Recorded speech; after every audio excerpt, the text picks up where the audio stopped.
साल की बात है। विजयपुर नाम के गांव में बड़ी बहन संध्या अपनी छोटी बहन किरण के साथ रहती है। एक दिन सुबह किरण उसे बुलाकर कहने लगती है, सुन छोटी, घर में पानी खत्म हो गया है तो आज तू ही पनघट से पानी ले आना, तब तक मैं घर के सारे काम निपटा लूंगी।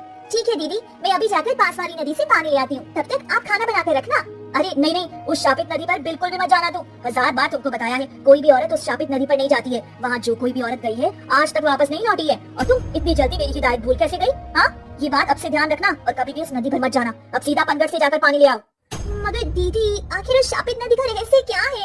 आज तक आपने मुझे नहीं बताया। उसके रहस्य के बारे में मुझे बताओ ना, मैं कैसे मालूं कि वो एक शापित नदी है? बस बस, बहुत दिमाग लगाने की जरूरत नहीं है। जितना बोला गया है उतना ही करो। बेकार की बातों में पढ़ने से कोई मतलब नहीं होगा। इसीलिए जो कहती हूँ मानो और याद रखना, तुम्हें सिर्फ पनघट ही जाना है और पानी वहीं से लाना, ठीक है ना? गुस्सा क्यों करती हो दीदी? ठीक है, जैसे भी तुम बोलो, मैं अभी जाती हूँ।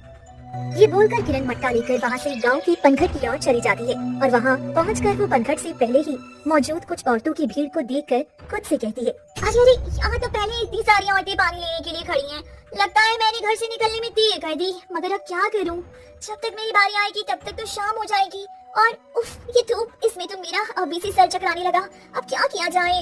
तभी किरण के दिमाग में एक विचार आता है और वह मन में सोचती है, अरे हाँ, मैं वो नदी से भी पानी ला सकती हूँ, मगर दीदी ने तो पहले ही मुझे उस शापित नदी पर जाने से मना किया है। मैं तो नहीं मानती किसी नदी का शापित होना। नहीं, मतलब मैं क्यों डरूं? अब इतनी देर तक मैं यहाँ धूप में इंतजार भी तो नहीं कर सकती ना। उसी नदी से पानी लेना सही रहेगा। ये बोलकर किरण वहाँ से मटका लेकर गांव की उस शापित नदी के किनारे पहुँच जाती है और इतना सुंदर नजारा देखकर कहती है, अरे वाह, इस जगह तो इतनी सुंदर हरी भरी हरियाली है और तो और इतनी सुंदर नदी है। ये तो भला ये शापित कैसे हो सकती है? मैं यहाँ पहली बार आई हूँ, मुझे तो ये इतनी सुंदर जगह लग रही है। लगता है दीदी मुझे बेवकूफ बना रही थी। चलो फिर मैं पानी भर लेती हूँ।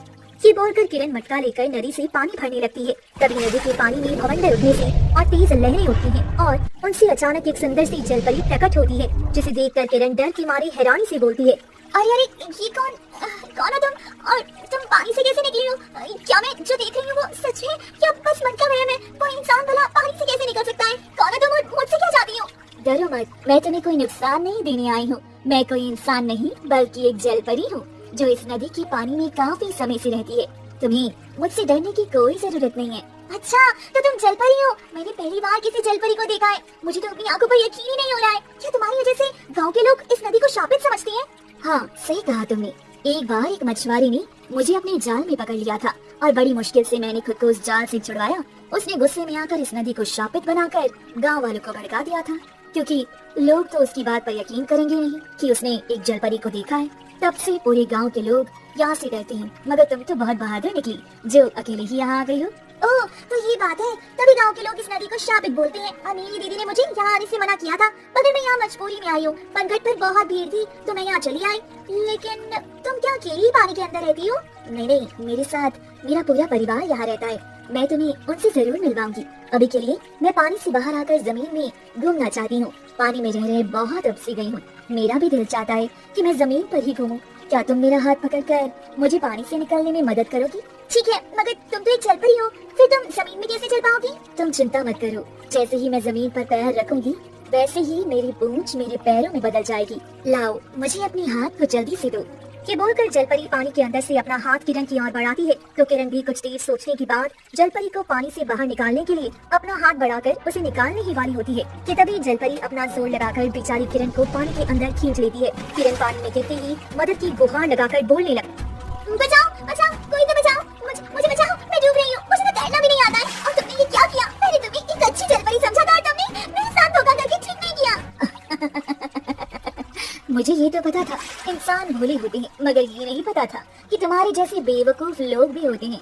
जब इंसान अच्छे नहीं हो सकते तो भला तुम जलपरी से अच्छे होने की अपेक्षा क्यों लगाती हो? मगर मैंने तो तुम्हें अच्छा समझने की भूल कर दी और अब मैं डूब कर मरने वाली हूँ। ये तुमने अच्छा नहीं किया। और जो कहानी तुमने मछुआरे वाली बताई थी वो भी क्या झूठी थी? हाँ, वो कहानी भी झूठी थी। नहीं नहीं, इतनी जल्दी मैं तुम्हें मरने नहीं दे सकती हूँ। ये तो अभी शुरुआत है, बस आगे आगे देखो क्या होता है तुम्हारे साथ। अभी के लिए अगर तुम्हें अपनी जान बचानी है तो मेरे दिए इस नीले मोती को तुम्हें लेना होगा और तुम तुरंत ही जलपरी में बदल जाओगी। बताओ, अगर ये शर्त मंजूर है तो इस नीले मोती को कबूल करो और हमेशा के लिए जलपरी बन जाओ, वरना तुम डूबकर अपनी जान भी शौक से गवा सकती हो। या तो डूबना स्वीकार करो या फिर जलपरी बन जाओ। क्या कहा तुमने? ये मोती मुझे जलपरी बना देगा और मैं कभी भी अपने घर नहीं लौट पाऊंगी? हे भगवान, ये कैसी परीक्षा ले रहा है? अपनी जान गंवाने से बेहतर है मैं जलपरी ही बन जाऊं। जलपरी ये सुनते ही अपने पास से चमकते नीले मोती को किरण को दे देती है। जैसे ही किरण वो मोती अपने हाथ में लेती है वैसे ही एक रोशनी होती है और किरण के पैर जलपरी की तरह पूंछ में बदल जाती हैं और डूबती किरण तुरंत ही जलपरी की तरह पानी में स्थिर हो जाती है और ये देखकर हैरानी से बोलती है, अरे अब मैं जरा भी डूब नहीं रही हूँ, मगर ये तुमने क्या किया? तुमने मुझे हमेशा के लिए जलपरी बना दिया। अब मैं अपने घर कैसे जाऊंगी भला? मेरी दीदी बहुत परेशान होगी मेरे लिए। तुम्हारे पास कोई रास्ता तो है नहीं। अगर तुम ये मोती लेकर जलपरी नहीं बनती तो पानी में डूबकर मर जाती। अब तुम अपनी इंसानी दुनिया को हमेशा के लिए भूल जाओ और मेरे साथ मेरी जलपरियों की दुनिया में चलो। अब से वही तुम्हारा घर होगा। किरण ये सुनकर मन में सोचने लगती है और यही रास्ता देखकर वो मानकर जलपरी के साथ चलने के लिए राजी हो जाती है और जलपरी किरण के साथ उसे अपनी पानी की अंदर की दुनिया में ले जाती है और जलपरी और किरण पानी के काफी अंदर तैरते हुए जाती है। तभी एक महल दिखाई पड़ता है। जलपरी उस महल में जाती है और किरण भी उसके पीछे पीछे जाती है और जलपरी जल राज्य महल की दरबार में रानी जलपरी से मिलाने ले जाती है। वहाँ पहुँचकर जलपरी रानी से कहती है, रानी जी, ये देखिए मैं आपके आदेश पर एक और इंसान को हमारी दुनिया में ले आई। अब जल्दी ही हमारी दुनिया में रौनक आ जाएगी। बहुत बहुत अच्छा किया तुमने। तुम हमेशा मेरी उम्मीदों पर खड़ी उतरती हो। तो ये है वो नई इंसानी जलपरी। तो बताओ क्या नाम है तुम्हारा और तुम्हें हमारी दुनिया कैसी लगी? अब से तुम्हें यही रहना होगा। मेरा नाम किरण है और मैं तो बस नदी पर पानी लेने आई थी कि इस दुष्ट जलपरी ने मुझे भोला देकर मूर्ख बनाकर जलपरी में बदल दिया। मेरे साथ धोखा और अन्याय हुआ है। रानी जी आप मुझे वापस मुक्त कर सकती हैं। तो कृपया मुझे वापस जाने दी। मेरे घर पे मेरी दीदी मेरा इंतजार कर रही होंगी। लगता है किरण तुम अभी भी वहम में हो। यहाँ जो कुछ भी होता है मेरी ही मर्जी से होता है। और आस पास देखो अपने, क्या तुम्हें ये जो जलपरी दिखाई दे रही हैं, ये भी तुम्हारी तरह पहले इंसान ही थे। अब यही उनका घर है। ये लोग चाहकर भी वापस अपने घर नहीं जा सकते। तुम भी इंसान बनकर नहीं जलपरी बनकर रहोगी। सच्चाई को स्वीकार कर लो। अच्छा, तो ये नदी सच में श्रापित है? तभी इतनी आंटी इतने सालों में गायब होकर कभी भी वापस नहीं लौटी। मेरी दीदी सच बोल रही थी। मगर आप लोग इतने सारे इंसानों को क्यों जलपरी बना के रखे हैं? क्योंकि रानी जी का आदेश है और वो जो बोलेंगी वही यहाँ होता है। तुमको उनके आदेश का चुपचाप पालन करना पड़ेगा। अब ज्यादा सवाल मत करो वरना रानी माँ गुस्सा हो सकती है, इसीलिए चुप रहो। ये सुनकर बेचारी किरण की आंखों से आंसू बहने लगती हैं। वो अनजान जगह में खुद को बंदी पाकर बहुत ही भयभीत हो जाती है। उधर गांव में शाम हो जाती है और किरण के घर पर उसकी दीदी संध्या बेसब्री से उसका इंतजार कर रही होती है और मन में बोलती है, अरे इतनी देर हो गई, अब तक ये किरण घर क्यों नहीं लौटी? जाने कब की निकली हुई है। पानी लेने इतनी देर लगती है? अब तक तो इसे आ जाना चाहिए था। मुझे इसे ढूंढने जाना पड़ेगा। ये बोलकर संध्या खुद ही घर से पंकज की ओर चली जाती है। वहाँ पहुंचकर वो देखती है कि किरण तो वहाँ है ही नहीं। फिर वो पंकज में मौजूद ताई के पास जाकर उनसे पूछती है, अरे ताई, क्या तुमने मेरी छोटी बहन किरण को देखा है? वो बहुत ही देर पहले घर से पानी लेने के लिए पनघट पर आई थी, मगर अब शाम हो गई है और अब तक घर नहीं लौटी है। अभी तक किरण बिटिया घर नहीं पहुंची क्या? ये कैसे हो सकता है? मैंने भी उसे पनघट पर सुबह ही देखा था। तो वो यहाँ पनघट से पानी भरने की जगह उस श्रापित नदी वाले रास्ते की ओर जा रही थी। मैंने उसे रोकने की सोची थी। वो तब तक बहुत दूर हो चुकी थी मुझसे। मुझे लगा वो श्रापित नदी पर कभी भी नहीं जाएगी, तो मैंने इस बात पर ज्यादा ध्यान नहीं दिया। तुम भी उधर मत जाना वरना पता नहीं क्या अनहोनी हो जाए। क्या कहा आपने?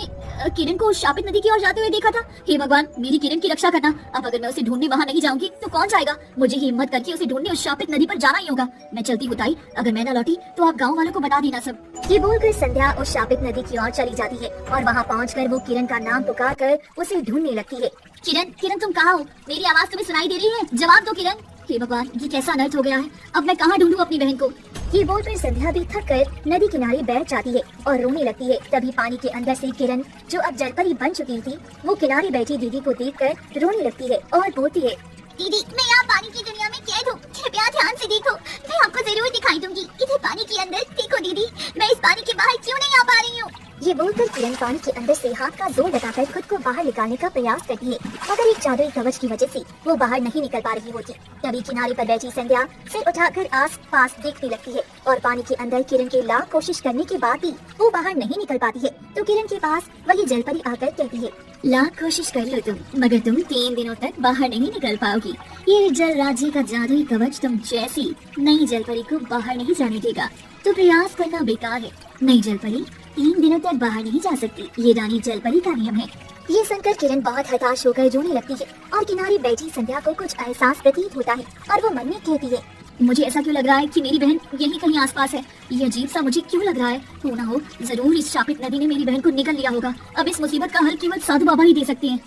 ये बोलकर संध्या वहाँ से उठकर जंगल की ओर चली जाती है, जहाँ पहुँचकर वो साधु बाबा को ढूंढने लगती है और कुछ देर बाद वो उसी ध्यान में बैठी दिखाई देती है। तो संध्या तेजी से उनके पास जाकर कहने लगती है, साधु बाबा जी मेरी मदद करिए। मेरी बहन किरण शापित नदी की ओर चली गई थी, तब से वो वापस नहीं लौटी है। मुझे डर है कि कहीं बाकी लोगों की तरह उस नदी ने उसे निगल तो नहीं लिया होगा। अब आप ही अपनी शक्ति से पता लगाइए। तुमने सही पहचाना, वो शापित नदी ही तुम्हारी बहन को खा गई है। अब तुम्हें जल्दी ही अपनी बहन को उस शापित नदी के जाल से छुड़ाना होगा, वरना वो हमेशा के लिए उसी नदी में जलपरी बनकर रह जाएगी और कभी भी वापस नहीं आएगी। हे भगवान, ये कैसा घोर अनर्थ हो रहा है। अब आप ही कोई उपाय बताइए। मैं अपनी बहन को कैसे भी करके उस शापित नदी से छुड़ाना चाहती हूँ। बताइए, मैं सब कुछ करने के लिए तैयार हूँ। उस शापित नदी की जलपरी ने जैसे अब तक गांव की औरतों को गायब करके जलपरी बना दिया था, वैसे ही तुम्हारी बहन को छल करके उसे भी जलपरी बना दिया है। अब अगर 3 दिनों में तुमने अपनी बहन को उससे नहीं छुड़ाया तो 3 दिन बाद तुम्हारी बहन अपनी सारी इंसानी याददाश्त खो देगी और वो तुम्हारे साथ अपनी इंसानी जीवन की भी यादें खो देगी। इसका बस एक ही उपाय है। ये लो, ये जादुई पानी है जिसकी एक बूंद को अगर तुम किसी जलपरी पर छिड़क दोगी तो उसका असली मोती स्वयं तुम्हारे पास आ जाएगा, और अगर 2 बूंद छिड़कते ही उसकी खोई हुई याददाश्त वापस आ जाएगी, और 3 बूंद छिड़कते ही जलपरी बने लोग वापस इंसान बन जाएंगे। इसका खास ख्याल रखना, इस जादुई पानी की बूंदें जमीन में न गिरने पाए, वरना कोई भी फायदा नहीं होगा। सारे प्रयास तुम्हारे व्यर्थ हो जाएंगे। अब जल्दी जाओ और अपनी बहन के साथ बाकी लोगों को भी बचा लो। ये बोलकर साधु बाबा संध्या को एक शीशी का जादुई पानी देती हैं और संध्या वो जादुई पानी लेकर बोलती है, बहुत बहुत धन्यवाद आपका, मुझे अब समझ आ गया है। मैं अभी जाती हूँ और अपनी बहन के साथ इतने सालों से गायब हुई बाकी औरतों को भी छुड़ा कर लाती हूँ। ये बोलकर संध्या वहाँ से चली जाती है और अगले दिन वो साधु बाबा का दिया जादुई पानी लेकर उसी शापित नदी की ओर जाती है और वहाँ पहुँचकर वो आवाज देने लगती है, जब मेरी बहन ही नहीं रही तो मेरे रहने का भी क्या फायदा। हे शापित नदी, मुझे भी तुम निकल लो। अब मैं जीकर क्या करूँगी, मुझे भी जलपरी बना दो। ये बोलने की काफी देर बाद तक कोई जलपरी नदी से नहीं निकलती है तो संध्या हार नहीं मानती है और दूसरे दिन भी नदी किनारे बैठी इंतजार करने लगती है। तभी अचानक नदी से भवंडर उठता है और वही जलपरी पानी के ऊपर आती है और पूछने लगती है, अरे क्या हुआ तुम्हें, तुम इतनी उदास क्यों बैठी हो, क्या तुम्हें मेरी मदद की जरूरत है? मुझे बताओ जरा, क्या बात है? मेरी बहन किरण घर से गायब हो गई है और इतने दिनों से वो घर में वापस नहीं लौटी है और अब तो मुझे उसकी जिंदा रहने की कोई उम्मीद नहीं लग रही है। अब जब वो नहीं रही तो भला मैं जीवित रहकर क्या करूंगी? मैं भी इस नदी में डूबकर मर जाना चाहती हूँ। अच्छा तो ये बात है, तुम अपनी जान मत गवाओ, तुम्हारी जान की बहुत बड़ी कीमत भी हो सकती है। तुम्हारी दुख भरी कहानी ने मेरा दिल छू लिया।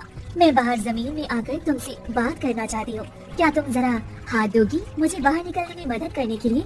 ये सुनकर संध्या के मन में खुशी की लहर दौड़ जाती है और वो सोचने लगती है, लगता है ये वही दुष्ट जलपरी है जो मुझे भी अपने जाल में फंसाना चाहती है और बाबा जी के कहे अनुसार ये मेरा पहला और आखिरी मौका होगा इस जलपरी पर वो जादुई पानी की बूंद छिड़कने का, इसलिए मुझे बहुत ही सावधानी बरतनी होगी।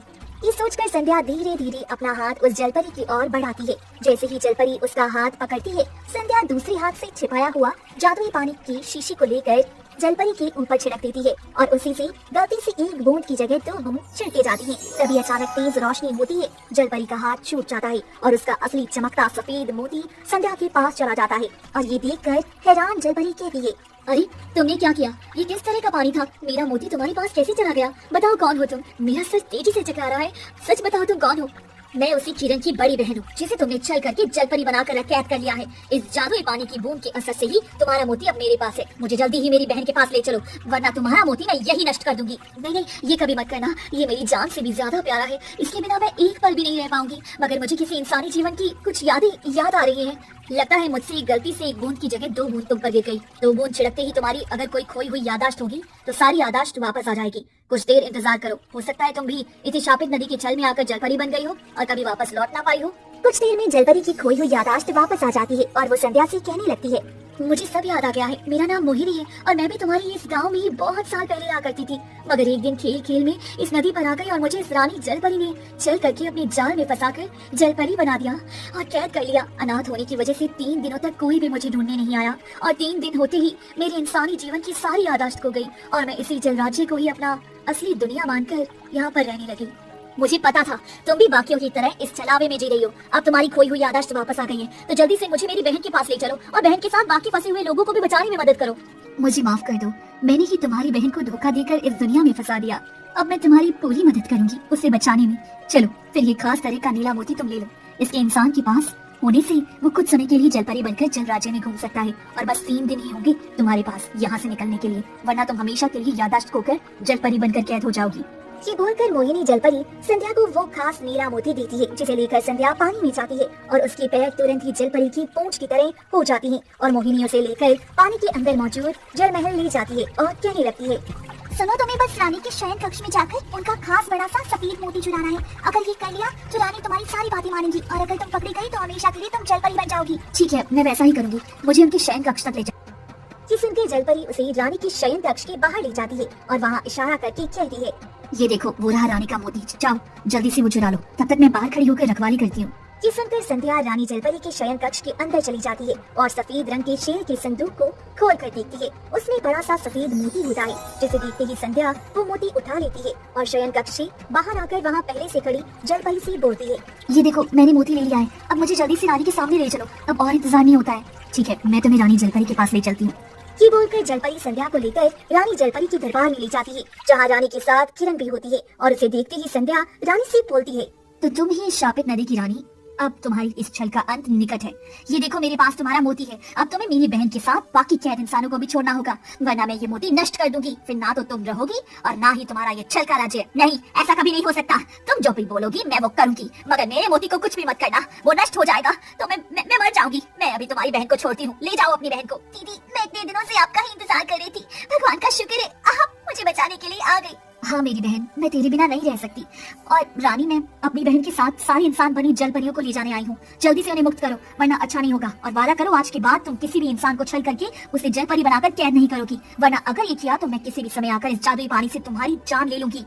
ठीक है, जैसा तुम बोलो, मगर मुझे और मेरे मोती को कुछ मत करना, मैं तुमसे वादा करती हूँ आज के बाद किसी इंसान को कैद नहीं करूंगी। आज से किरण और मोहिनी मुझे माफ कर दो, उनके साथ बाकी लोग भी मुझे माफ कर दो, मैंने आप जैसे अच्छे इंसानों को कैदी बनाकर बहुत बड़ी भूल कर दी है। अब आप सभी लोग इस जल राज्य की दुनिया से वापस जा सकती हैं।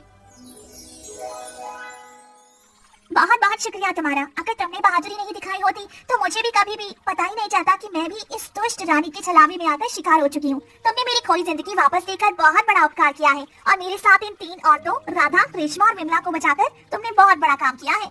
हाँ दीदी, तुम सच में बहुत बहादुर हो, मुझे पता था तुम मुझे बचाने जरूर आओगी और तुम्हारी वजह से ये औरतें भी वापस इंसानी जीवन में आ सकी। हाँ सही कह रही है किरण, संध्या तुमको दिल से शुक्रिया, अगर तुम नहीं आती तो हमारा पूरा जीवन पानी में जलपरी बनकर निकलता और हम कभी वापस अपने घर भी नहीं जा पाते।